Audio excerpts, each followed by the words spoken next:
네, 안녕하십니까. 저는 가천대 길병원에서 정형외과 교수로 있는 심장입니다. 오늘은 슬기로운 무릎 생활 그 8번째고요.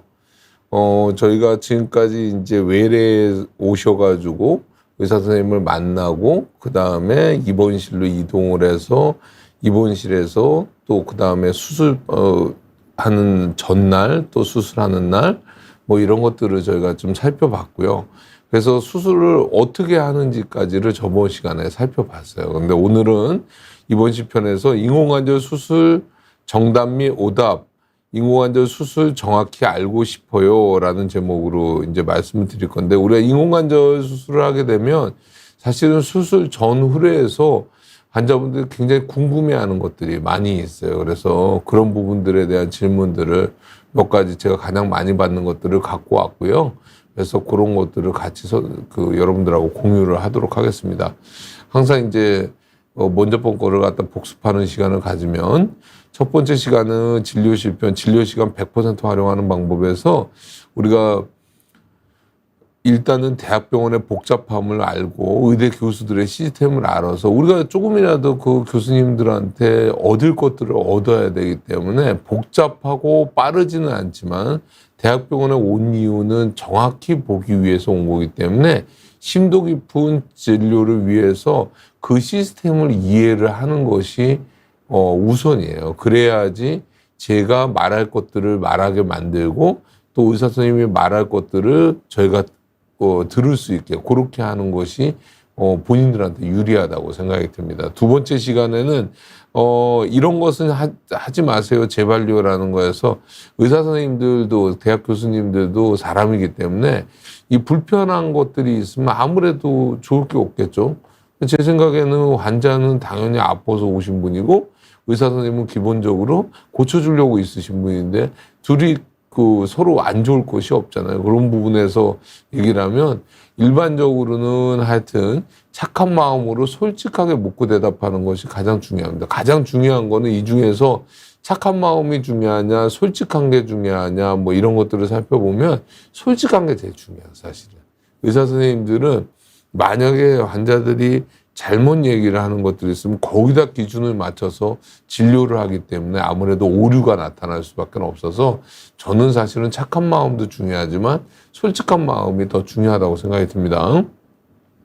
세 번째 시간에는 내가 원하는 치료를 하는 방법. 그러니까 사실은 내가 뭐 수술하기 싫을 때도 있고 수술을 하고 싶을 때도 있고 그런데 의사 선생님하고 의견이 다를 수 있잖아요. 그러면 나의 마음을 정확히 말씀을 드리고, 만약에 수술을 해야 되지 않아야 되는 상황인데 의사 선생님이 환자가 원한다고 한다던가, 만약에 수술을 꼭 해야 되는 상황인데 환자가 원한다고 수술을 안 하는 의사 선생님이 있다면, 교수님이 있다면 그거는 별로 저는 바람직하다고 생각은 안 해요.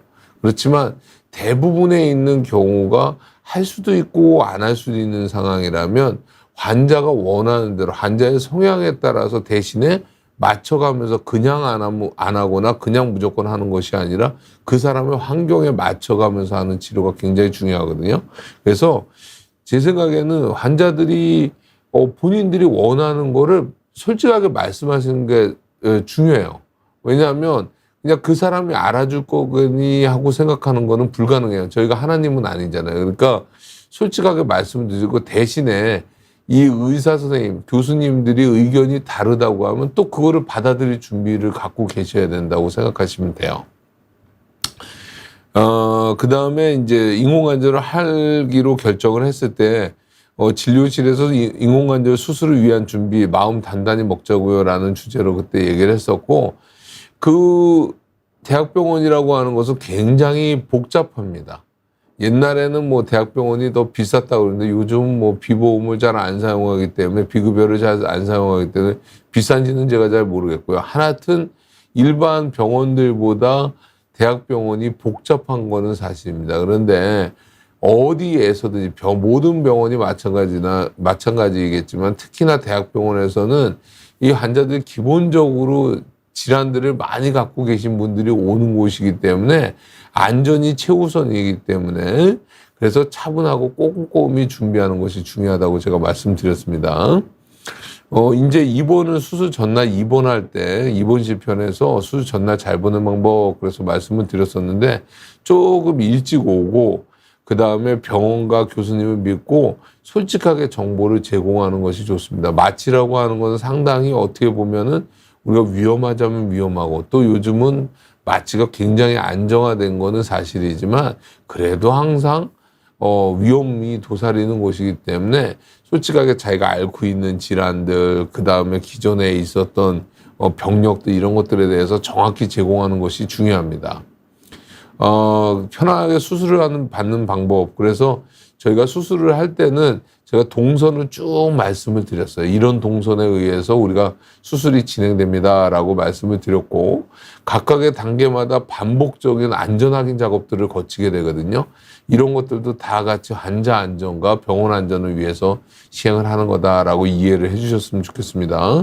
또 이제 그 다음 저번 달 같은 경우에는 제가 인공관절 수술에 대해서 순차적으로 얘기를 해줬어요. 사실은 조금 징그러운 사진들도 있을 수는 있겠지만 그래서 우리가 소위 말해서 절개라고 하는 살을 째는 것부터 시작을 해서 그다음에 뼈를 자르고 그다음에 그 연부 조직 균형 그러니까 인대 균형을 맞추는 과정들 그다음에 나중에 이제 시멘팅을 통해서 시멘트를 갖다 붙이고 그다음에 인공관절을 갖다 집어넣는 과정까지를 이제 저번에 말씀을 드렸었습니다. 그래서 이러한 수술의 과정에 대해서 말씀을 드리는 이유는 뭐냐면 이런 수술의 과정들을 잘 이해하셔야지 오히려 두렵지 않아요. 우리 생각에 이런 것들을 알고 가는 거가 오히려 두렵다고 생각하는데 그렇지 않고 모르고 있었을 때가 가장 두려운 겁니다. 그래서 우리가 예를 들어서 내일 폭풍우가 온다. 그러면은 사실 언제 올지 모를 때가 두려운 것이지 막상 폭풍우가 오면은 우리가 그것을 잘 대처하는 방법들을 갖다 준비를 하고 있는 것처럼 그렇지가 않습니다. 모르고 있을 때가 가장 무서운 거거든요. 그래서 요즘은 뭐 내과 선생님도 오셔서 강의하셨겠지만 옛날에는요, 제가 학교 다닐 때는 암 환자들, 특히나 가족들 중에서 좀 중한 암을 앓으신 분들 같은 경우는 막 가족들이 시시하고 막 비밀로 하고 그랬어요. 그래서 가족들이 와서 우리 어머니 뭐 저거니까 비밀로 해주세요. 그래가지고 의료진들도 어쩔 수 없이 비밀로 하고 그러는데 요즘은 다 오픈을 합니다. 왜 그러냐면 일단 시대가 바뀐 것도 있고 환자의 알 권리라는 것을 권리라는 것도 있고 또 한 가지는 본인이 알아야지 이것이 위중하든지 가볍든지 간에 이것이 어떤 병인지를 알아야지 치료하고자 하는 마음이 생깁니다. 그래서 적극적인 치료를 위해서는 요즘은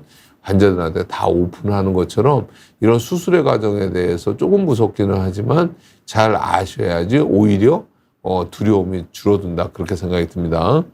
오늘은 이제 그 인공관절 수술 전후에 대해서 환자분들이 많이 물어보는 정말 정답과 오답 뭐 아니면 허하실 뭐 이런 주제를 갖고 얘기를 하도록 하겠습니다. 가장 많이 물어보시는 게 이제 수술 전에 물어보는 게 무릎이 다르면 무조건 인공관절 수술을 해야 됩니까? 라는 것들을 물어봐요. 물론 이제 나이에 따른 치료가 달라지긴 하겠지만 연세 드신 분들 같은 경우는 일단 기본적인 표준 수술이 인공관절 수술이기 때문에 이런 질문들을 많이 하게 되는데 아주 대표적인 무조건 인공관절을 안 하고 무조건 수술을 안 하는 것이 장땡이 아니고 무조건 수술하는 것이 장땡이 아닙니다. 사실은 모든 사람들이 일괄적으로 이 정도 되면 수술해야 돼, 이 정도 되면 수술하지 말아야 돼가 똑같으면 사실 의사 선생님이 사람이 할 필요는 없을 거예요.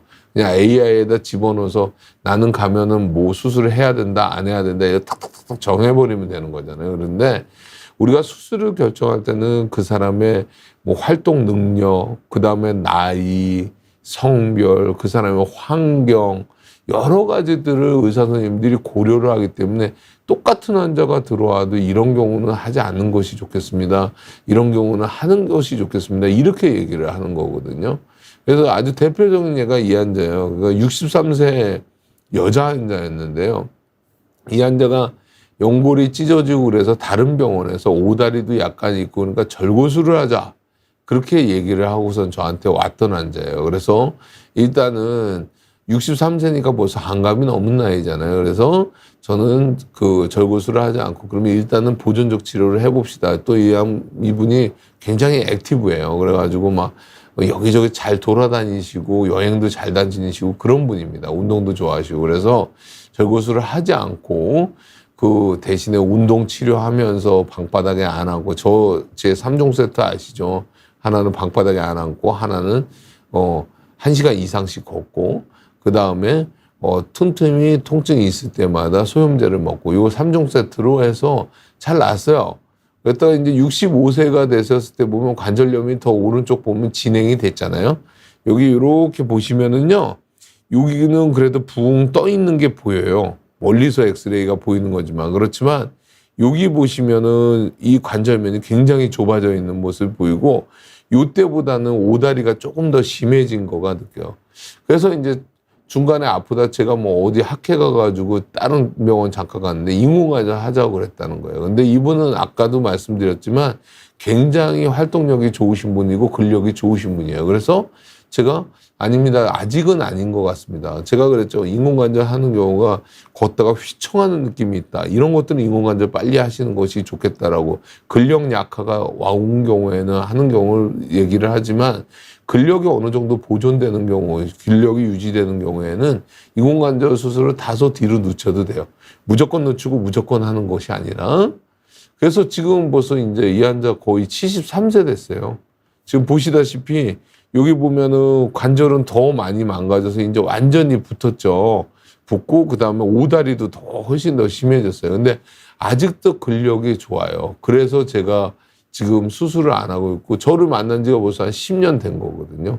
근데 올해 오셨어야 되는데 뭐 안 오셔가지고 그렇지 않아도 이 방송하다가 환자들 이렇게 뒤지다가 그러면 저는 환자한테 연락하거든요. 그래서 우리 간호사가 연락했는데 뭐 무슨 일이 있어가지고 일 때문에 못 오셔가지고 곧 이제 조만간 오신다고 얘기를 들었습니다. 그래서 이런 분들 같은 경우는 사실은 이때서부터 수술을 이미 할 수 있었는데 벌써 또 그 다음 2년 지난 다음에 그러니까 10년 전에 8년 전에 수술을 할 수 있었는데 지금까지 잘 지낸 거예요. 근데 버티면 안 된다 그랬습니다. 이분은 분명히 잘 놀러 다니고 잘 쓰면서 10년을 버틴 거가 아니라 10년을 잘 안 할 수 있었던 거거든요. 그러니까 그냥 아픈데 버티는 건 안 됩니다. 그래서 이걸 제가 맨날 강의할 때 쓰는 것 중에 하나인데 2013년도 국민건강통계라는 것이 있었어요. 국민영양조사를 했었을 때 아주 재밌는 데이터가 이 데이터가 저한테는 되게 재밌고 가슴에 와닿아서 말씀을 드린 거예요. 우리가 골관절염에 대해서 유병률을 어느 동네를 살펴봤더니 65세 이상은 한 4분의 1 정도 있더라는 거예요. 근데 보면은 이제 대부분은 남자보다는 여자가 많아서 여자 같은 경우는 3분의 1 정도에서는 관절염을 진단을 받은 거예요.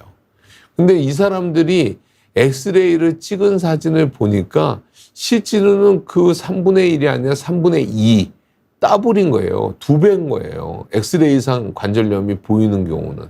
그러니까 실제로 엑스레이상 관절염이 보이는 사람의 반은 실제로 증상이 없어서 치료를 하지 않는 건 거예요. 그러니까 항상 제가 엑스레이가 다달아서 수술합니다. 옳지 않고 엑스레이도 다닳고 통증도 있고 근력이 약화되는 증상이 있을 때 수술해야 됩니다. 제가 얘기를 하잖아요. 그래서 제가 여기서 그 생각을 한 거예요. 보시면 우리가 전체적인 유병률도 엑스레이상 보이는 건 2배 정도 되고요. 여성 같은 경우에도 2배예요. 물론 남자는 4배나 되는 경우가 있고. 그래서 실제로 남자들 같은 경우는 엑스레이상 보이는데 그중에서 4분의 1밖에 수술을 안 하는 거예요. 4분의 3은 치료를 안 하는 거예요. 그리고 여자들 같은 경우에는 반은 치료를 하고 반은 치료를 안 하는 건 거예요. 그러니까 안 하는 경우가 안 아프면 치료 안 하겠습니까? 지금 우리나라처럼 의료 천국인 곳이 없잖아요. 싸고 질 좋고 의사들 많고. 근데 왜 치료를 안 하겠어요? 그러니까 실제로 통증이 없기 때문에 덜 하기 때문에 안 한다고 보시면 될 것 같아요. 그렇기 때문에 그런 부분을 여러분들이 한번 이해를 하시는 부분이 중요할 것 같고 또 이제 그런 얘기를 해요. 수술을 그러면은 최대한 미루는 게 좋겠습니까? 인공관절도 수명이 있대는데 최대한 미루면 좋겠습니까? 그렇지 않다니까요. 아까도 말씀드렸잖아요. 제가 하지 말아야 되는 것들, 할 필요가 없는 경우도 있지만 반대로 이제는 제가 수술해야 됩니다라고 얘기를 했을 때, 그러니까 아까 제가 얘기했죠. 엑스레이도 달았고 그다음에 통증도 있고 근력 약화 증상이 있는 경우, 다리가 휘청하는 느낌, 다리가 힘이 쭉 빠지는 느낌, 걷다가 이런 느낌이 있으면 그거는 수술을 하는 게 맞습니다. 그럼 안 하면 무슨 현상이 일어나냐면 맨 앞에 있는 환자는 81세 환자예요. 이 환자는 81세 환자고 그 다음 환자는 68세죠. 그 다음 환자 74세예요.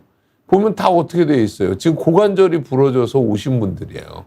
고관절이 부러져가지고 다행히도 잘 그 뼈가 붙어서 그 다음에 제가 수술을 했던 환자인데, 만약에 이 환자들이 조금 더 통증이 엑스레이상 달아있고 통증이 있고 그 다음에 근력 약화가 있었을 때 빨리 수술을 해버렸으면 저런 고관절이 부러질 일이 없는 거예요. 그나마나 세 분은 건강하시니까 저한테 오셔서 인공관절을 하신 건데, 고관절 수술하신 다음에 반 정도는 침상에서 누워있다 안 좋은 결과를 보이는 경우도 많이 있습니다. 그리고 특히 고령인 경우 8, 90이 넘어가시는 경우에는요, 반 정도까지도 생명 위협이 있다라는 보고도 있어요. 그렇기 때문에 무턱대고 최대한 미룬다, 뭐 안 한다, 안 하는 것이 제일 좋다, 이런 식의 생각은 버리시는 게 좋습니다. 해야 될 때는 해야 되는 건데, 그런 경우가 항상 엑스레이가 닳고 통증이 있고 근력 약화가 있는 경우라고 생각을 하시면 됩니다.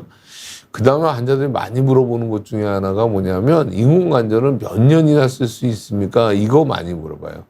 그거는 이제 객관적인 지표로 뭘로 생각하시면 되냐면요, 예전 이제 우리 대학 교수들은 사실은 환자들 진료도 보지만 연구도 해야 되는 거잖아요. 애들 교육도 하지만 연구도 많이 하는데, 이런 연구들을 해보면 옛날에 소위 말해서 초기, 중기, 장기, 그러면 장기 주시다라고 할 때는 일반적으로 인공관절 수술한 다음에 한 10년 이상 되는 것을 일반적으로 장기 주시라고 그랬어요.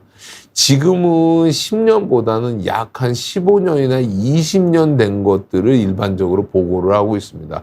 거기까지도 보고를 하고 있습니다. 물론 이제 10년이 지난 것도 장기라고 보는데, 보통 15년에서 20년의 보고들도 많이 늘어나 있어요. 그 얘기는 무슨 얘기냐면은, 인공관절을 한 다음에 예전에는 한 10년 정도 이상 쓰면 야, 잘 썼다 이렇게 얘기를 하는 거지만, 지금은 15년에서 20년 정도 써야지 잘 썼다 얘기를 하는 거고, 그 이상 쓰는 경우들도 많이 있다라고 보시면 될 것 같아요. 어떻게 관리하냐에 따라서. 예전에는 이런 인공관절에 들어가는 디자인의 문제도 있었고요. 인공관절 자체에. 옛날에 또 그 중간에 들어가는 연골 역할을 하는 이 플라스틱이 재질이 안 좋아가지고 닳아버려서 그런 경우들도 많이 있었는데, 지금은 사실은 이런 인공관절에 대한 디자인, 재질 뭐 이런 것들은 거의 완벽에 가깝게 돌아왔다고 보시면 될 것 같아요. 그래서 지금은 15년에서 20년 쓰고, 제 환자들은 제가 쪼그리 않고 콩콩 뛰고 이런 것들을 하지 말아서 30년 이상 씁시다 맨날 그렇게 얘기를 하고 있거든요. 요즘 실제로 할머니들이 돌아가시지 않잖아요. 제가 맨날 얘기하지만 예전에는 덕담으로 100살 사세요. 근데 지금은 기본이 100살이 됐고 덕담으로 120살 사세요가 되는 세상이 돼버렸으니까. 그래서 지금 보시면 왼쪽에 있는 이게, 이 환자가 이제 저한테 온 여러 명 환자 중에 하나입니다. 이런 환자가 단 한 명도 아니고요. 이 환자는 류마티스 관절염을 앓았던 환자인데, 보시면 인공관절이 고관절도 돼 있고 양쪽 무릎도 돼 있죠. 왼쪽 엉덩이 쪽도 그 관절이 다 파괴가 돼 있잖아요. 그래서 나중에 이제 2년 지난 다음에 엑스레이 보시면 오른쪽에 보면 여기 고관절도 이렇게 수술을 했잖아요. 하여튼 이럴 정도로 안 좋으신 분인데, 보세요. 이게 26년 전에 수술하신 거예요. 26년 전에. 아까 제가 15년에서 20년이면 꽤 오래 쓴다고 그랬잖아요. 근데 26년이 됐는데, 지금 보시면 이런 쇠는 뼈에 잘 붙어 있고요. 원래는 쇠가 뼈에서 떨어지기 때문에 수술하는 경우가 대부분이거든요. 근데 이런 해리 증상 없이 잘 있고, 다만 예전에 들어간 거래 가지고 이렇게 인공관절 중간에 플라스틱만 이렇게 완전히 다 달았더라고요. 그래가지고 제가 이런 경우는 인공관절을 하지 않고요. 다시 재수술을 하지 않고 그 중간에 있는 플라스틱만 이렇게 갈아 꼈습니다. 보시면 여기가 여기는 위아래 인공관절이 다 있지만 여기는 붕 떠 있잖아요. 그리고선 지금 30년 됐어요. 이 환자가. 그러니까 이 환자가 제 생각에는 몇 년 더 쓰실 것 같거든요. 그러면은 30년, 35년 쓰게 되는 거예요. 이런 환자들도 있어요. 제 환자들 중에서는. 그래서 알고 계셨으면 좋겠고. 그 다음 이제 여쭤보는 거가 인공관절 수술하면 다리는 곧바로 되나요? 그렇게 얘기를 합니다. 그래서 근본적으로 인공관절, 제가 이제 왼쪽에 수술한 환자인데, 이거 오다리가 심하죠. 원래는 제가 저 체중이 실리는 노란 선이 요 가운데를 통과를 해야 되는 건 거예요. 근데 뭐 엄청나게 지금 안쪽에 가고 여러분들이 보시기에도 이렇게 오다리가 굉장히 심하잖아요. 근데 지금 인공관절 수술한 다음에 어떻게 돼요? 저 선이 아까 가운데로 가야 된다 그랬잖아요. 가운데로 곧바로 가 있잖아요. 그래서 다리는 똑바르게 피게 됩니다. 왜냐하면 인공관절 수술은 그렇게 하도록 만들어져 있는 거예요. 근데 그렇기 때문에 대부분은 이제 인공관절 수술을 하면 다리는 곧바르게 피게 됩니다. 다만 우리가 이제 이거는 가톨릭 대학교의 이제 고인중 교수한테 제가 얻은 사진인데 요즘 최근에서 아주 주류는 아니고요. 일부에서는 우리가 원래 모양의 인공관절, 원래 무릎에 달아있는 상태 그 이전의 무릎으로 돌아가자. 이런 그 수술 기법들이 최근에는 나오고 있어요. 그러니까 우리가 수술하기, 그냥 젊었을 때도 미스 때도 보면 오다리가 있는 경우가 있잖아요. 그럼 오다리로 약간 만들어 놓자는 건 거예요. 원래 상태대로. 그러면은 기능적으로 훨씬 더 유리하다라는 거라서 지금 마치 보면은 왼쪽에 있는 사진은 오다리가 완벽하게 교정해서 다리가 완전히 곧바로 져서 저렇게 차렷 그리면은 무릎이 붙는 상황이 된다면 오른쪽에 있는 사진 같은 경우는 원래 오다리가 아주 심한 상태에서 약간 오다리가 있는 상태로 만들어 버리는 거죠. 그렇게 되면은 뭐 무릎이 완벽하게 붙지는 않더라도 꽤나 뭐 거의 붙을 거고요. 원래 오다리보다는 훨씬 더 좋아지긴 하는데 약간의 오다리가 남는 저런 식으로 수술을 하기도 합니다. 그래서 저거는 수술이 잘못된 것이 아니라 의도적으로 저렇게 만든 거기 때문에 저거는 이제 또 다른 수술 방법인데 아직은 이제 아주 롱텀, 그러니까 장기 추시가 왼쪽에 수술하는 것만큼은 안 돼서 조심스럽게 이제 접근하고 있는 상황입니다. 또 한 가지는 인공관절을 하면 뻗정다리가 되나 이거 되게 많이 물어봐요. 근데 사실은 인공관절을 한 다음에 환자들이 와서 저는 뻗정다리가 됐어요 라고 얘기를 하는 것들이 대부분 보면 90도, 100도입니다. 그러니까 90도라고 하는 거는 지금 제가 팔을 이렇게 보여주면 이렇게까지 구부러지는 게 90도예요. 이게 뻗정다리는 아니죠, 사실은. 이 정도가. 근데 이제 느끼시기에는 본인들은 뻗정다리라고 생각을 하시나 봐요, 이걸. 그래서 보시면은 우리가 일반적으로 일상생활을 할 때요, 우리가 걸어 다니잖아요. 그러면 한 60도, 한 요 정도면은 충분한 거예요. 요 정도면은 걷는데 뭐 절룩거리거나 그러지 않습니다. 계단을 오를 때는 거의 한 80도 정도, 계단 오를 때는 80 정도만 되면 계단 올라가는데 지장이 없습니다. 오히려 계단을 내려갈 때가 90도, 아까 보여드렸던 요 정도까지는 구부러져야지 자연스럽게 내려갑니다. 또 우리가 의자에서 일어날 때는 이 90도보다 조금 더 구부러졌을 때 100도 정도 됐을 때 일어나는 거고, 다만 이제 우리가 쪼그려 앉을 때는 110도 이상, 그 다음에 양반다리나 무릎 꿇을 때 정도는 135도 이상 돼야지 꿇을 수 있습니다. 근데 환자들이 우리가 인공관절을 하면은 그 양반다리나 무릎을 꿇으려고 수술한 건 아니거든요. 왜냐면은 우리가 방바닥에 앉았는데 양반다리 할 일이 없는 거잖아요. 근데 방바닥에 앉으려고 인공관절을 하는 것이 아닙니다. 인공관절을 하는 수술하는 목적은 걸을 때 안 아프려고 수술을 하는 거거든요. 그렇기 때문에 이렇게 방바닥에 앉으시면 접촉면이 줄어들기 때문에 제가 그랬잖아요. 체중은 똑같고 접촉면이 줄어들면 빨리 망가지게 된다고. 그래서 사실은 90도 정도까지만 해도 그냥 충분히 일상생활하는 데는 지장이 없습니다. 다만 방바닥에 못 앉으실 뿐이지.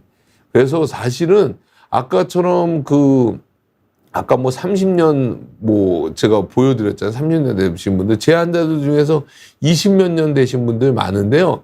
그 중에 상당수가 90도까지밖에 안 구부러집니다. 그래서 제가 무슨 생각을 하냐면, 이게 아무래도 120도, 130도 많이 구부러지게 되면 그래도 쪼그려 앉을 일이 많잖아요. 그러니까 오히려 안 구부러지는 거가 그 인공관절을 쓰는 데는 더 오래 쓸 수 있겠구나. 이런 생각은 제가 한번 해본 적이 있어요. 그래서 절대로 인공관절 수술한다면 100도만 되면 충분하니까 너무 스트레스 받지 마시라. 90도, 100도 구부러지는 거가 뻗정다리가 아니다. 요것만 정확히 아셨으면 좋겠습니다. 그 다음에 항상 오시면은 우리나라 사람들은 그러잖아요. 우리 비싼 걸로 해주고 좋은 걸로 해달라고 항상 그렇게 말씀하시고, 뭐 가벼운 거 저거는 이제 무슨 병원에서 선전 때문에 그러는데, 그 다음에 국산 인공관절로 꼭 해주세요. 뭐 이러신 분들도 있고, 근본적으로 인공관절은 미국에서 개발이 됐습니다. 사실은 지금으로부터 한 50년 전쯤에, 지금 최신식의 이런 현대식의 인공관절은 4, 50년 전쯤에 미국에서 개발이 됐고요. 그 다음에 이제 메이저 회사들은 대부분 미국에 있고, 그 다음에 유럽에도 있고, 우리나라도 있고요. 중국제도 있고, 일본 것도 있고, 막 그렇습니다. 여러 나라 것들이 다 있는데, 어디가 더 좋냐는 것은 사실은 구분하기는 어렵고요. 그래서 첫째, 비싼 인공관절이 있냐? 그렇지는 않습니다. 비싼 인공관절이 있지는 않고, 우리나라는 식약처에서 들어오면 똑같이 이것을 우리나라 사람들에서 사용할 수 있는 것이냐, 아니면 이건 기준 미달이다 그러면 식약처에서 잘라버려요. 그래서 똑같은 뭐 맨 왼쪽에 있는 거는 이거는 미제고요, 이거는 독일제고요, 이거는 우리나라 거거든요. 다 똑같다고 보시면 됩니다. 심지어는 여러분들이 우습게 보는 중국산도 똑같다고 보시면 됩니다. 그래서 어느 나라 거가 중요한 게 아니라 우리 식약처의 기준을 통과했느냐. 그리고 일단 식약처의 기준이 통과되면 우리나라는 의료보험이라는 것이 있기 때문에 가격이 똑같습니다. 어떠한 인공관절도 더 비싸거나 더 싸지 않습니다. 그래서 가격이 똑같다면 비싼 거는 없다고 보시면 되고, 어느 것이 더 좋은 것이냐, 그거는 그 수술하시는 분의 선호도, 그다음 그 환자의 적합도에 따라서 뭐 대부분의 기구의 차이는 없다고 보시면 됩니다. 일부 기구에서 안 좋은 결과를 보이는 것들이 있는데 그런 경우에는 퇴출시켜 버립니다, 의사들이. 그러니까 걱정 안 하셔도 됩니다. 그 다음에 그 국산 인공관절 뭐 있다고 제가 말씀드렸고, 어느 병원에서 이런 광고를 하는 거 보고 제가 깜짝 놀랐습니다.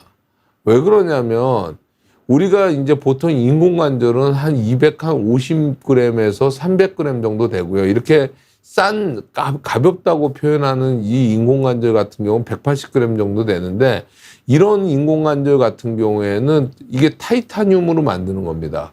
근데 최근에는 코발트 크롬이 대세입니다. 인공관절에서. 코발트 크롬이 좋은 것이냐, 타이타늄이 좋은 것이냐라고 얘기를 하면은 사실 의미 없습니다. 둘 다 좋습니다. 그런데 코발트 크롬으로 가는 것들이 그냥 최근의 트렌드고, 이 코발트 크롬이 이 타이타늄보다 조금 더 무겁습니다. 그래서 코발트 크롬으로 만든 애들은 거의 300g에 육박하는 무게수를 보이게 되고요.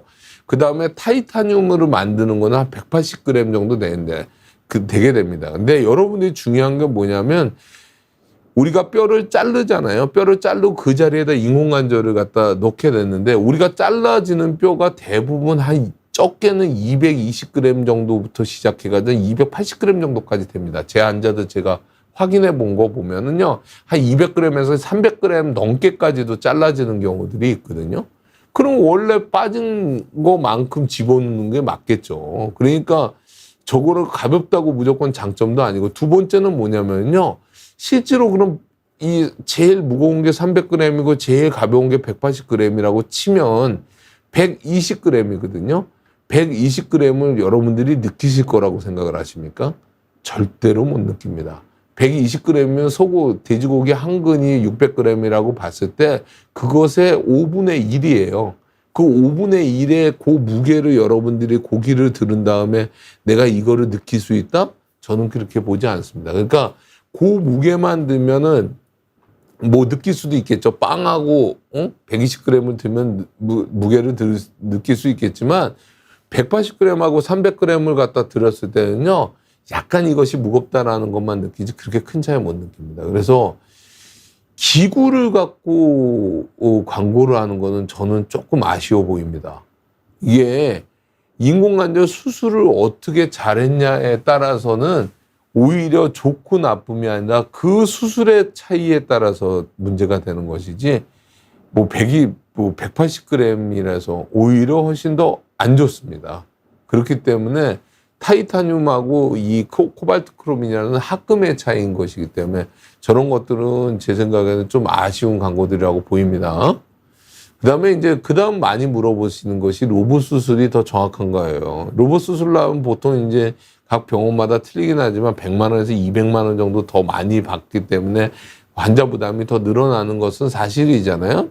그래서 로봇이 과연 정말로 좋은 것이냐라고 얘기를 했을 때 그 부분에 대해서 얘기를 하면, 일단은 저번 시간에 제가 말씀드렸지만 인공관절은 뼈를 정확하게 자르는 것이 일단은 첫 번째입니다. 두 번째는 인대 균형을 잘 맞추는 것이 두 번째입니다. 그래서 그러면 뼈를 잘 자르는 게 중요해요, 인대 균형을 잘 맞추는 게 중요해요? 그러면은 둘 다 중요합니다. 엄마가 중요하냐 아빠가 중요하냐라고 얘기하는 거랑 똑같은데, 저는 개인적으로 인대 균형이 더 중요하다고 생각합니다. 근데 예전에 이렇게 수술을 하다 보면 어떤 이제 다른 병원에서 수술한 것들이 저한테 와서 재수술 받았던 케이스들인데요. 보면은 이렇게 그냥 아까 제가 선 그려줬죠. 모든 선은 이렇게 가운데로 가는 게 좋습니다. 근데 보면 이거는 안짱다리를 만들어놨고 이건 약간 오다리를 만들어놨죠.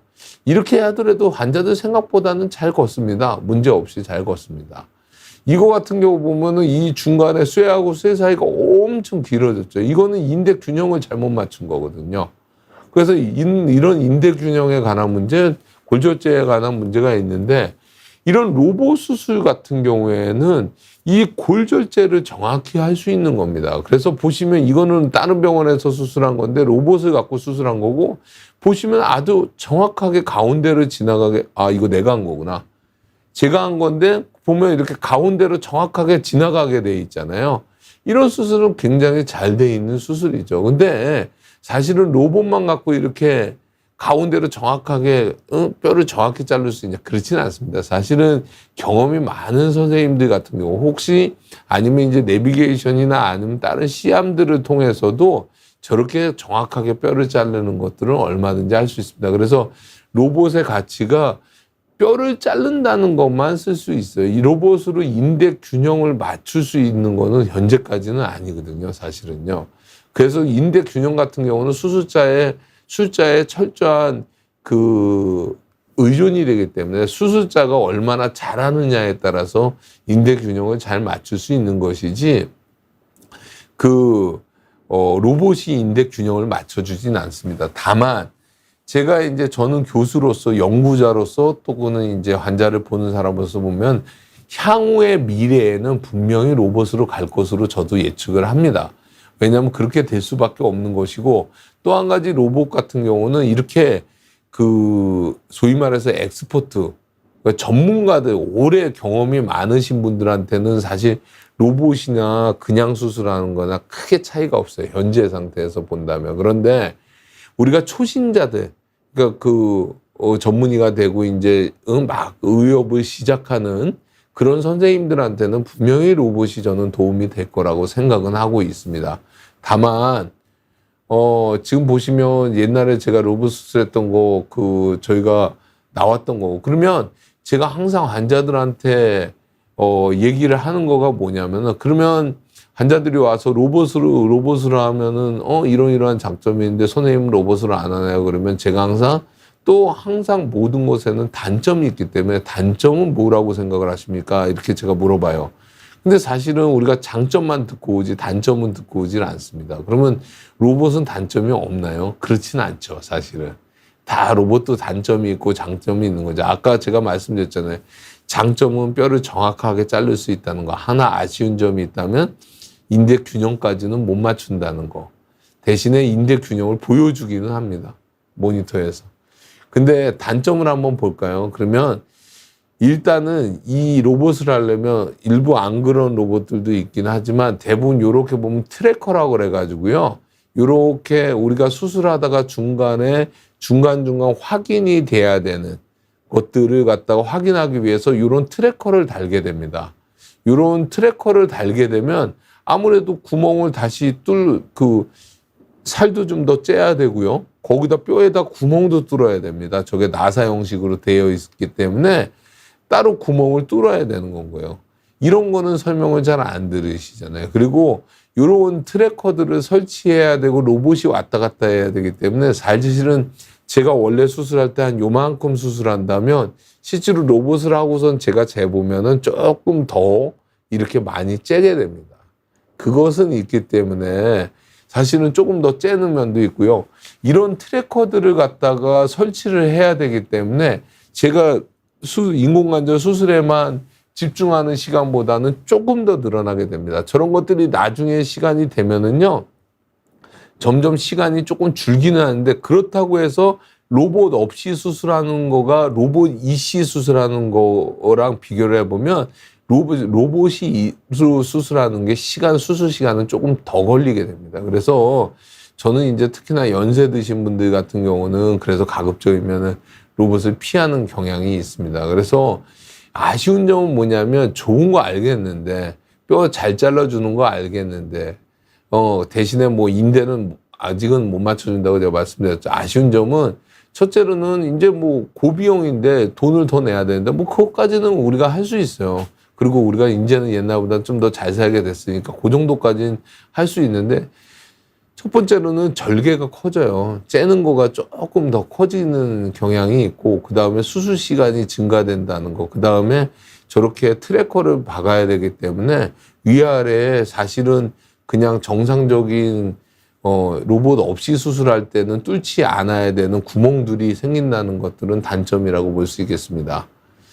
그 다음에 아주 흔치는 않은 일인데 인공관절 금속 알레르기가 있나요? 이런 거 이제 질문하시는 경우가 있어요. 이거는 우리나라 사람들은 별로 없는 걸로 알려져 있고 동양인들은 서양인들 중에서 한 10%에서는 요 인공관절하면 금속이 들어가잖아요. 합금이 들어가는데 최대한 우리 몸에서 반응이 안 일어나게 최대한 만듭니다. 얘네들을.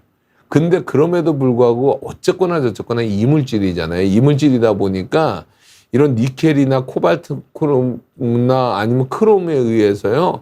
이런 반응들이 나타나시는 분이 있어요. 이분 같은 경우에는 원래 켈로이드도 있었던 사람인데 다른 병원에서 수술했는데 인공관절 하신 다음에 이렇게 피부병처럼 가렵고 막 이런 것들이 생겨요. 이런 분들은 아마도 알레르기가 알러지가 있을 가능성이 큽니다. 그래서 이렇게 평소에 알러지가 아주 심하신 분들은 특히나 금속 알러지가 있으신 분들은 피부과에서 우리가 먼저 검사를 한번 해보긴 합니다. 이런 것들이 일어날 수 있는 가능성이 있는가 없는가. 근데 사실은 또 제가 생각하기엔 또 의미도 없는 게 그거가 없다고 그런들, 있다고 한들 사실은 그 알러지가 없는 금속으로 미국에선 수술하기도 합니다. 근데 우리나라는 현재는 아직 안 들어와 있어요. 쓸 수가 없는 상황이고. 그러면은 그 알러지가 더 큰 문제냐, 사람이 아파서 못 걸어 다니는 것이 더 큰 문제냐, 그러면 아파서 못 걸어 다니는 것이 사실은 더 큰 문제거든요. 그래서 참 안타까운 부분이 없지 않아 있습니다. 대부분은 수술 후 4개월에서 2년 이내에 발생한다고 그러고요. 대표적인 증상이 저렇게 피부염 같은 것들이 생기고 저렇게 알레르기 반응이 일어나기 때문에 그 안에 있는 연부 조직들이 딱딱해지기도 하고 그래서 관절 운동이 잘 안 되고 부종이 생기고 이렇게 돼요.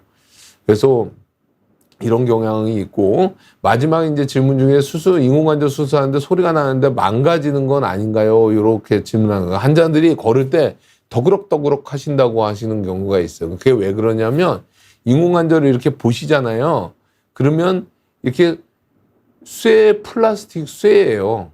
그리고 이 뚜껑뼈도 플라스틱을 하는 경우도 있고요. 그러면은요, 금속과 플라스틱이 닿는 소리라고 생각을 하시면 돼요. 근데 잘 생각해 보세요. 수술하기 전에는 무릎 퉁퉁 붓잖아요. 물이 꽉 차 있으면은 소리가 나겠어요? 안 나겠어요? 저렇게 소리가 난다는 거는 물이 꽉 차 있지 않다는 거를 의미하기도 해요.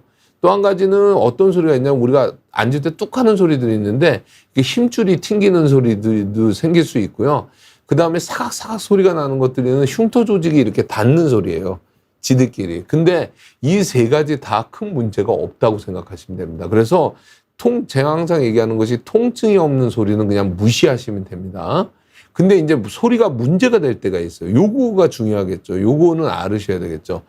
이 소리가 나면서 통증이 있다든가 아니면 부어오른다든가 아니면 이렇게 툭툭 빠지는 경우들이 있어요. 인공관절이. 그래서 무릎이 모양이 이상해졌어요. 제가 못 걷겠어요. 이런 것들은 이거는 큰 문제가 있는 거예요. 그러니까 이런 경우에는 빨리 오시는 것이 중요합니다. 그래서 소리가 나면서 동시에 통증이나 부종이나 아니면 모양이 이상해질 때는 빨리 병원에 오시는 것이 좋겠습니다.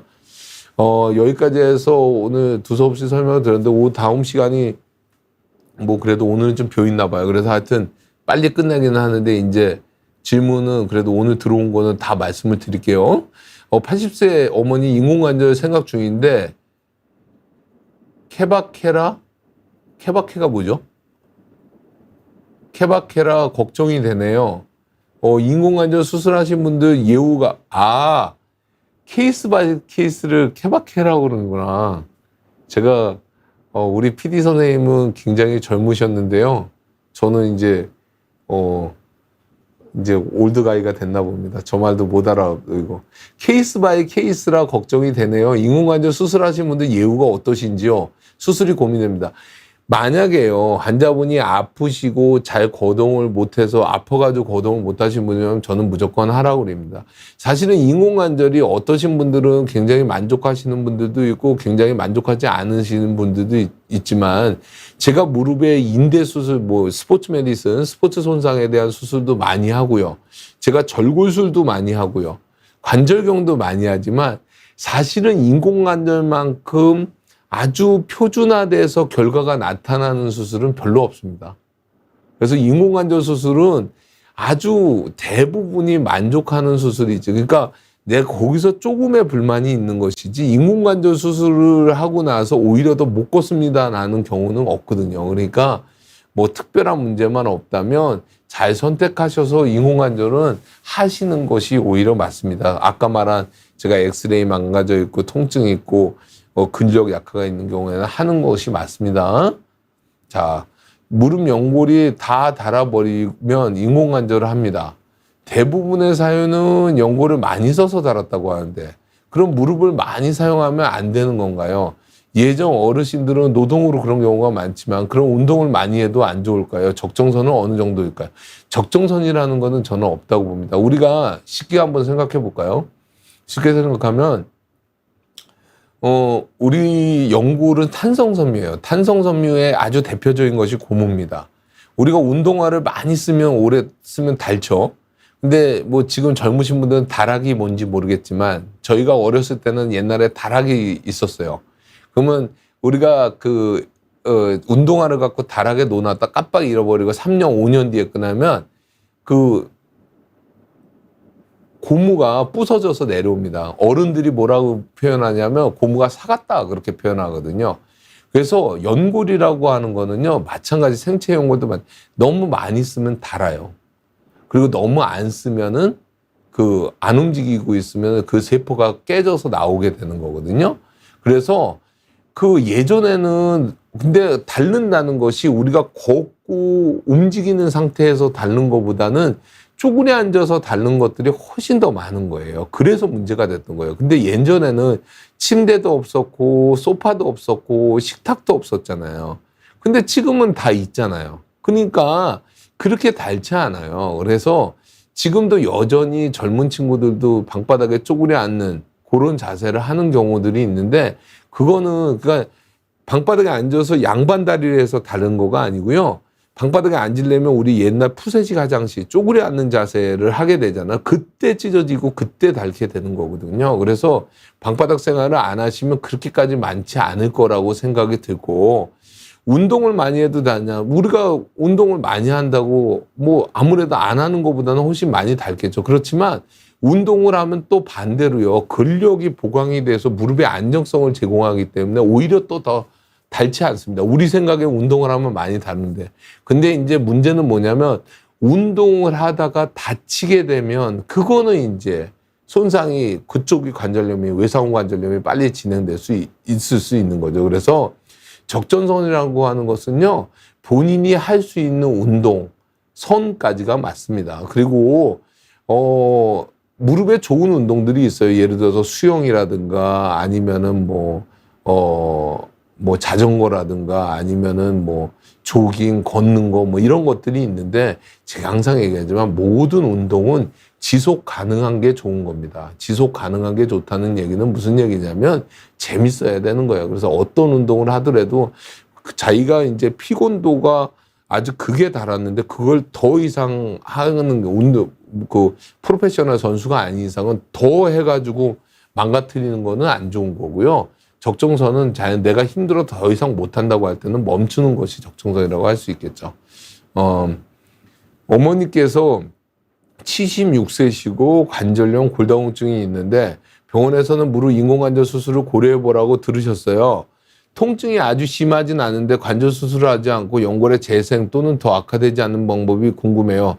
운동이나 식이요법, 건강식품, 건강기능식품 등 무엇이든 도움이 되는 조언을 구합니다. 자, 76세인데 관절염이 있으신데 지금 현재 통증이 심하지 않고 내가 어머니가 하루 종일 뭐 시장이나 아니면 놀러 나갔다 오신다. 그러면 저는 수술할 필요 없다고 생각합니다. 그거는 아까도 말씀드렸지만 관절염 수술의 목적은 뭐냐고요?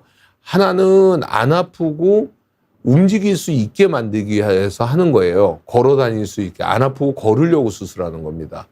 뭐 관절염 수술 어떤 거든 인공관절이든지 절골술이든지 관절경이든지 절대로 정상이 되는 게 아니에요. 안 아프고 걸어 다니려고 수술하는 거고 또 하나는 관절염이 진행되는 것을 좀 더 늦추려고 하는 겁니다. 그러니까 정상적으로 진행되는 관절염은 좀 천천히 가게 하기 위해서 하는 건데 그런 면에서 보신다면 이미 76세면 관절염은 오셨을 테니까 잘 걸어 다니신다면 저는 뭐 굳이 수술하라고는 안 합니다. 운동 같은 건 좋은 거고요. 사실은 우리나라 사람들은 옛날 한의학의 영향을 받아서 식이요법이나 건강기능식품을 되게 많이 얘기하는데 죄송한 얘기지만 식이요법이나 건강기능식품이 뚜렷하게 관절염을 개선시킨다는 보고는 없습니다. 정설화된 것은 없고요. 그 개인 하나하나의 성분들이 영향을 준다는 것들은 영향을 줄 수 있다라는 것까지는 나와 있지만 그러면 뭐 예를 들어서 우술이 좋다 그러면 내가 우술만 먹으면 관절염이 안 생기나요? 절대로 그렇지 않습니다. 그렇지 않고 식이요법이나 건강식품으로 해결을 하지는 거는 불가능합니다. 다만 운동이나 생활습관 개선은요 그 자체로 꼭 그 100% 효과가 있다라는 거는 증명이 돼 있는 것이니까 저 같으면 100% 증명이 돼 있는 방바닥에 안 앉고 운동하는 거를 택하지 식이요법이나 무슨 건강 그 기능식품으로 해결하진 않을 것 같습니다. 자, 그다음 발목에 보조기를 사용하려면 정형외과 진료를 받아야 되나요? 보조기를 왜 사용하는지가 중요할 것 같아요. 무조건 사용하는 거는 저는 권고하지 않습니다. 우리 몸에 보조기나 보호대를 쓰면요. 그 상태로 관절이 안정하는 약간 도움이 될지는 모르겠지만 근력이 약화되는 단점이 있습니다. 그래서 보조기라고 하는 거는 단기간에 최소한으로 사용을 해야지 보조기나 보호대는 근력 약화를 일으킬 수 있다는 것을 아셔야 됩니다. 자, 안녕하세요. 72세 여자 골다공증 주사를 오래 맞아서 뼈가 단단해져 허벅지 뼈에 금이 갔는데 수술해야 할까요? 지금까지 배에 맞는 주사 맞으며 뼈가 붓기를 기다리는데 다른 병원에 가보니 수술해야 한다고 해서요. 요거는요. 제가 뭐 이것만 갖고 판단하기는 곤란한데 72세인데 골다공증 주사를 오래 맞아서가 아니라 골다공증 약을 오래 먹는 경우가요. 뼈가 단단해져서 허벅지 뼈에 금이 가는 거가 아니라 골다공증 약을 오래 드시면은요. 우리가 그 불안정골절이라고 그래서 허벅지 뼈에 금이 가는 경우들이 있을 수 있습니다. 이런 경우는요, 수술을 하는 것이 맞습니다. 일반적으로는. 왜냐하면 그것이 이제 한쪽 면만 이제 보통 금이 가기 시작하는데 그게 완전히 반대편까지 진행이 돼서 딱 끊어지는 수가 있습니다. 그렇기 때문에, 이거는 수술하는 경우들이 대부분이고요. 그 배에다 맞는다고 하는 거는 아마도 이제 그 부갑상선 호르몬 제제를 갖다가 사용을 하고 있는데 그거는 굉장히 도움이 되는 주사입니다. 그래서 그거는 굉장히 도움을 되는데 제 생각에는 만약에 그렇게 금이 가 있으면 더 부러지기 전에 예방적으로 그 안에다 쇠심을 박는 것들을 하기 때문에 이거는 금을 그 수술하는 거를 먼저 권유를 드립니다. 자, 좀만 올려주실까요? 그 인공관절 수술은 어느 병기 때 하나요? 최대한 미루어 하는 게 낫는지도 궁금해요. 오늘 시큰 얘기했는데 제가.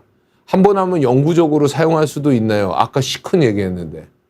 저 같은 경우는 금속 알러지가 심하거든요. 이런 경우는 수술을 못 하나요? 그렇지는 않습니다. 아까도 말씀드렸지만 그 몸 안에 들어가는 금속은 지금 여러분들이 착용하는 그런 귀걸이나 목걸이랑 다르게요.